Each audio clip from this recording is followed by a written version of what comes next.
18. decembrī Līksnes Romas katoļu baznīcā notika ekumeniskais dievkalpojums, kurā tika iesvētīts Daugavpils novada karogs. Klātesot dažādu tradicionālo konfesiju garīdzniekiem, dekānam Aleksandram Madelānam un tēvam Georgijam, pašvaldības pagastu pārvalžu un izglītības iestāžu vadītājiem un citiem novadniekiem tika aizlūgts par novada jauno karogu. Svētbrīdi skaistināja Anitas Zarānas, Sergeja Pimanova un vokālā ansambļa Stage On dziedājumi ērģeļu pavadījumā. Daugavpils novada domas priekšsēdētāja Janīna Jelinska, uzrunājot klātesošos, uzsvēra, ka karogs kļūs par neatņemumu Daugavpils novada vietas tēla elementu un veicinās tā atpazīstamību. Novada karogs ir mūsu identitātes apliecinājums un simbols mūsu kopībai. Mēs esam tik dažādi, gan pēc nacionālās piederības, gan reliģiskās piederības, gan mentalitātes, gan dzīves uztveres, taču karogs mums visiem vairāk kā 27,000 iedzīvotāju rada šo kopības sajūtu.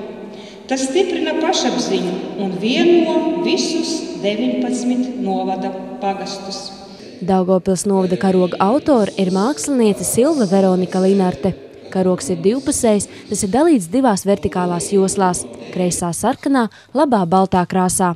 Baltās krāsas joslā 3 plīvojoši sudraba karogi ar 3-daļīgi šķeltiem galiem. Uz karogiem centrā savīts sarkans krusts ar melnu punktu rindām zaros. Tas ir ļoti skaisti, ka viņš tāds ir skaisti, ka viņš tomēr ir kontrastains, kad ir tā baltā sarkanā krāsa, tas sarkanais ir enerģija, tas ir spēks, tā ir tāda nopietna enerģijas faktiski tāds avots krāsa, kā tāda baltā krāsa vienmēr ir neatkarība, brīvība, prieks un viss, kas ar balto saistīts, un bez šaubām karogi, kas ir 3 karogi, kur ir pagātni, tagadne un nākotni, un karogs, kā visi vienmēr zinām, ir uzvaras simbols, un es domāju, ka daudz uzvaras vēl būs šim novadam, daudz darāmā un daudz skaists uzvaras.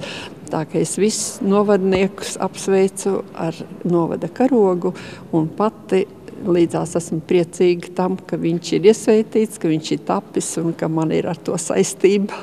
Izmantojot svinīgo brīdi Līksnes baznīcā, Janīna Jelinska pasniedz arī atzinības rakstu Līksnes draudzes biedrības loceklei Leontīnai Kapačai un pateicības rakstu Antoņinai Jonānai par ilgadēju un neatlaidīgu darbu Līksnes baznīcas sakopšanā, reliģiskajiem un draudzes svētkiem, tās apkārtnes labiekārtošana un kristīgo vērtību saglabāšana. Lai turpmāk novada karogs pastāvīgi plīvotu mastā pie pašvaldības ēkām līdzās Latvijas un Eiropas Savienības karogiem, tie tika pasniegti pagastu pārvalžu un izglītības iestāžu vadītājiem. Dienas noslēgumā karogs svinīgi tika pacelts arī pie novada domas ēkas.